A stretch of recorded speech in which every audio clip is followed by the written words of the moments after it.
नमस्कार, चैनल में आप सभी का स्वागत है। पिछले वीडियो में हमने लॉर्ड मैकाले की डाउनवर्ड फिल्ट्रेशन थ्योरी और 1854 के वुड डिस्पैच को देखा। 1854 से अब सीधे जंप करके हम 1882 की तरफ आ चुके हैं, क्योंकि इस दौरान शिक्षा के क्षेत्र में कोई विशेष गतिविधि, कोई विशेष प्रमुख विकास नहीं देखा गया। तो इस वीडियो में हम 1882 से 1944 तक के टाइम पीरियड को देखेंगे। इस टाइम पीरियड के दौरान 5 प्रमुख रिपोर्ट्स देखी गई। पहली थी हंटर कमीशन 3 फरवरी 1882, स्टेनली रिपोर्ट 7 अप्रैल 1859, शिक्षा नीति 1904, हार्टोंग समिति 1929 और सर्जेंट रिपोर्ट 1944। तो इस वीडियो में हम हंटर कमीशन को विस्तार से देखेंगे, क्योंकि ये एक वृहद रिपोर्ट थी जिसमें कमीशन ने अपने सुझाव 700 पेजेस में विस्तृत रूप से प्रस्तुत किए थे। तो चलिए, हंटर कमीशन आया 3 फरवरी 1882 में। इसके निर्माण के लिए सबसे पहले लॉर्ड रिपन ने भारत में शिक्षा आयोग की स्थापना की और इस शिक्षा आयोग के प्रमुख अध्यक्ष सर विलियम हंटर को 1882 में बनाया गया। और सर विलियम हंटर ने इस कमीशन में कार्य करते हुए अपनी रिपोर्ट विस्तार से विभिन्न क्षेत्रों में प्रस्तुत की।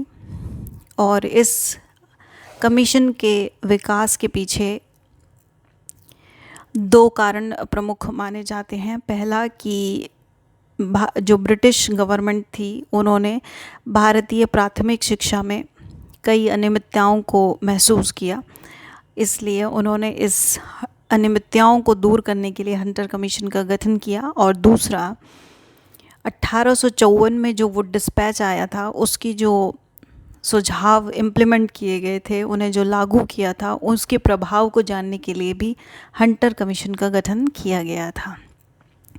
तो चलिए इसके सिफारिशों को देखते हैं। आयोग की सिफारिशें, पहली हम इसकी जनरल सिफारिशों को देखते हैं, जो किसी विशेष क्षेत्र विशेष से संबंधित नहीं है। तो आयोग के अनुसार आयोग की सिफारिश थी कि प्राथमिक शिक्षा के विस्तार के लिए पिछड़े जिलों में अत्यधिक कार्य की आवश्यकता है। इसके लिए सरकार को प्रयास करने चाहिए और जिला स्तर पर और नगर स्तर पर प्राथमिक शिक्षा के विकास के लिए एक निश्चित राशि आवंटित करने के निर्देश दिए गए। तीसरा, आयोग के अनुसार प्राथमिक शिक्षा विशेष रूप से स्थानीय धन का उपयोग के लिए प्रयुक्त की जानी चाहिए, अर्थात जितने भी स्थानीय सरकार हैं, यानी 3rd लेवल ऑफ गवर्नमेंट है, वह गवर्नमेंट स्थानीय स्तर पर ही धन को जुटाकर प्राथमिक शिक्षा के विकास के लिए उसे प्रयोग करेगी। और आयोग ने बच्चों के शारीरिक विकास के लिए बहुत अधिक महत्व पर बल दिया। इसके अनुसार उन्होंने कई खेल से संबंधित, अनुशासन, चरित्र निर्माण से संबंधित कई विकास के कार्यों पर अपने विचार। माध्यमिक शिक्षा पर आयोग की सिफारिश है। माध्यमिक शिक्षा पर आयोग के अनुसार निजी निकायों में स्थानांतरित कर देनी चाहिए, अर्थात सरकार को अब माध्यमिक शिक्षा से अपनी रिस्पॉन्सिबिलिटी को पीछे होने लेना चाहिए, अर्थात अपनी जो जिम्मेदारी है उसे निजी क्षेत्र को सौंप देना चाहिए। प्राथमिक स्तर पर जो पाठ्यक्रम है उसे 2 भागों में बांट दिया गया। पहला था जो प्रवेश परीक्षा से संबंधित था, और दूसरा पाठ्यक्रम बी, जिसे अधिक व्यवहारिक तथ्यों से संबंधित किया गया। आयोग ने महिलाओं की शिक्षा और प्रौढ़ शिक्षा पर बल दिया और इसके लिए कई सुझाव उन्होंने प्रस्तुत किए। और आयोग के अनुसार किसी भी संस्थान की दक्षता का आधार उसके कर्मचारियों की संख्या, उनके कर्मचारियों की दक्षता होगी। इसी के आधार पर ही उसे राशि मुहैया कराया जाएगी।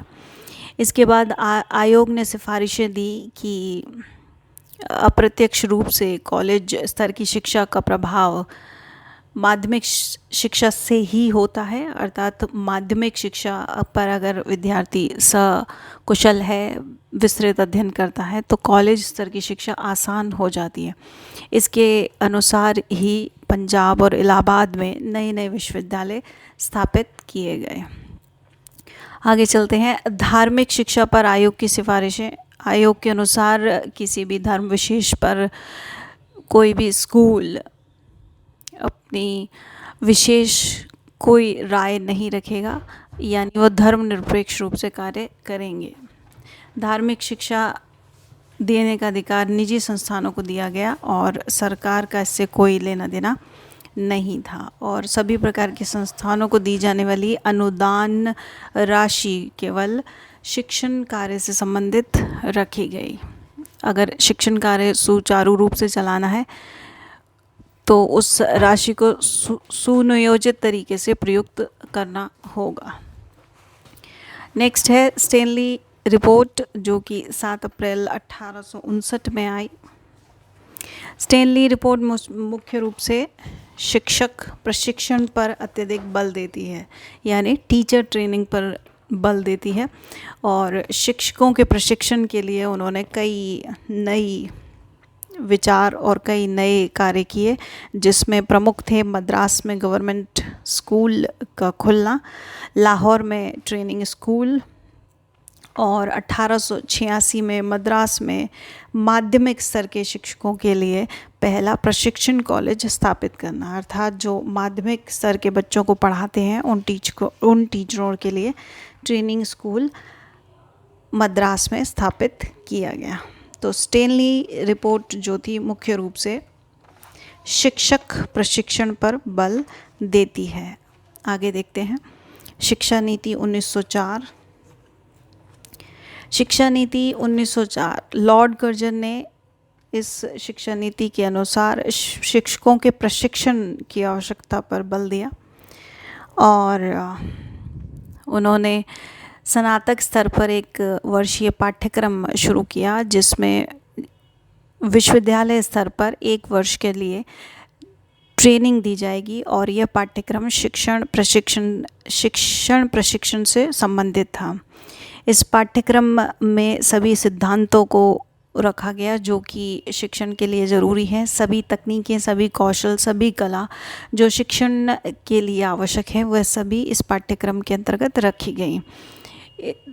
अतः हम ये कह सकते हैं कि शिक्षा नीति ने मुख्य रूप से शिक्षण प्रशिक्षण पर बल दिया, और इस शिक्षा नीति के सिफारिशों के अनुसार कई प्रशिक्षण स्कूल खुले, कई कॉलेजेस स्थापित हुए, और जो शिक्षा का पाठ्यक्रम था वह पुनर्जीवित हो गया, उसमें नई संभावनाओं को उसमें जोड़ दिया गया।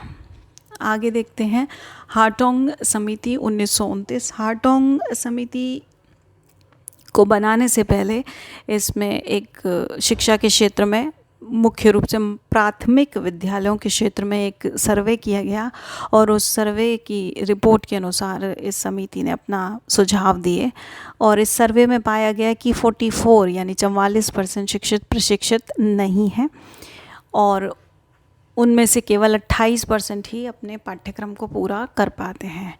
तो इन कमियों के मद्देनज़र इस समिति ने अनुशंसा की कि प्राथमिक स्तर के शिक्षकों की सामान्य शिक्षा का स्तर ऊंचा किया जाना चाहिए। उन्हें उनकी प्रशिक्षण की अवधि को भी बढ़ा दिया गया ताकि वे लंबे समय तक ठीक से प्रशिक्षण लेकर अपने स्तर को ऊंचा उठा सकें। हार्टोंग समिति ने पहले से ही जो सेवारत शिक्षक हैं प्राथमिक स्तर पर, उनके लिए नए नए रिफ़्रेशमेंट कोर्स और नए नए सेमिनार्स, सम्मेलनों की व्यवस्था की ताकि वह नई चीज़ों को देख सकें, और इसी के मद्देनज़र रखते हुए इस समिति की अनुशंसाओं के अनुसार बीएड कॉलेज पहली बार खोला गया आंध्र प्रदेश में सन 1932 में, और इसी क्रम में आगे 1936 में बॉम्बे यूनिवर्सिटी में पहली बार एमएड की पीजी कोर्स शुरू हुआ। तो 1932 और 1936 के ये 2 कोर्स शिक्षा के क्षेत्र में महत्वपूर्ण स्थान रखते हैं, और यह शिक्षा को पूर्ण रूप से प्रभावित करते हैं। आगे चलते हैं। Sergeant report. सर्जेंट रिपोर्ट आई 1944 में। यह वह समय था जब सेकेंड वर्ल्ड वॉर ख़त्म हो चुका था और शिक्षा के विकास के लिए यह आगे आने वाले 35 वर्षों का योजना प्लान था। तो यह रिपोर्ट, सर्जन रिपोर्ट, आगे के युद्ध के बाद की परिस्थितियों से को ध्यान में रखकर आगे के विकास के लिए एक महत्वपूर्ण ब्रिज की तरह थी। और इस कमेटी ने सिफारिशें दी कि हाई स्कूल के पाठ्यक्रम में के बाद जब उम्मीदवारों को, विद्यार्थियों को चयन किया जाता है आगे की शिक्षा के लिए, तो वह चयन अत्यंत ही कुशल होना चाहिए, व्यवस्थित होना चाहिए। और इस रिपोर्ट के अनुसार जो पाठ्यक्रम है वह व्यवहारिक होना चाहिए, जो कि ज़्यादा से ज़्यादा स्कूल के टीचर्स की और स्टूडेंट्स की ज़रूरतों को पूरा करे और उन्हें इसके लिए उचित प्रकार से प्रशिक्षण दिया जाना चाहिए। और प्रशिक्षण महाविद्यालय जिसमें कि शिक्षक जो या तो सेवा में हैं या भविष्य में बनने वाले हैं, दोनों प्रकार के शिक्षक जो कि प्रशिक्षण महाविद्यालय में किसी भी प्रकार का प्रशिक्षण लेते हैं, तो वह कोई भी शुल्क को अदा नहीं करेंगे। सभी शिक्षकों के लिए जो कि इन जॉब में हैं, उनके लिए रिफ्रेशमेंट कोर्स यानी पुनश्चर्या पाठ्यक्रम प्रदान किए गए ताकि वह नई चीज़ों को आसानी से अपना सकें और उचित समय पर भविष्य के विकास के लिए कार्य कर सकें। तो इस वीडियो में इतना ही। अगले वीडियो में हम भारतीय समाज व्यवस्था पर ब्रिटिश टाइम पीरियड का प्रभाव को देखेंगे अलग अलग क्षेत्रों में, जैसे कि social, economical, culture. So till then bye, thank you for watching.